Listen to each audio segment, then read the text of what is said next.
सर्दियों का मौसम शुरू हो चुका है, तब लोगों के साथ साथ जानवरों को भी ठंड महसूस होती है। ऐसे में जूनागढ़ के सक्करबाग जू से जुड़ी हुई एक खबर सामने आई है। दरअसल सक्करबाग जू में जानवरों के लिए उन्हें ज़्यादा ठंड ना लगे और सर्दियों के मौसम में ये जानवर सर्वाइव कर पाए, ऐसी सुविधाएं खड़ी करवाई गई है। खाने पीने से लेकर हर तरीके की सुविधाएं उनके पिंजरे में इस तरीके से खड़ी करवाई जा रही है कि जानवरों को ज़्यादा ठंड महसूस ना हो। इस सुविधा को देखकर वहां पर आने वाले प्रवासी भी बेहद खुश हो रहे हैं और साथ ही जूनागढ़ सक्करबाग जू प्रशासन की तारीफ कर रहे हैं। सक्करबाग प्राणी संग्रहालय में आ वर्षे जो શિયાળાની સિઝન ચાલુ થઈ છે, આમાં કડકતી ઠંડથી બચાવવા માટે વિવિધ પ્રકારના પ્રાણીઓ જેમ કે માંસાહારી પ્રાણીઓ, તૃણાહારી પ્રાણીઓ, સરીસૃપ, પક્ષીઓ એ બધા માટે અમારી તરફથી એક તો આની ખોરાકમાં વધારે કરવામાં આવ્યો છે।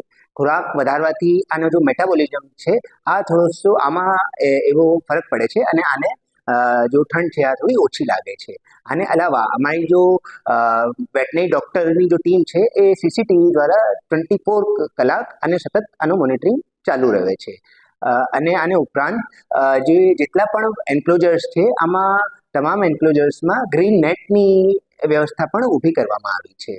અને આપણે અગર સરીસૃપ जो એ ગ્રુપ હોય છે આની અગર વાત કરીએ તો આના જો એન્ક્લોઝર્સ છે या આના જો નાઇટ શેલ્ટર્સ છે આમાં બલ્બ પણ ઊભા કરવામાં આવ્યા છે અને આનાથી શું છે બલ્બની ગરમીથી એ પણ શરદીથી પોતાને બચાવી શકે છે।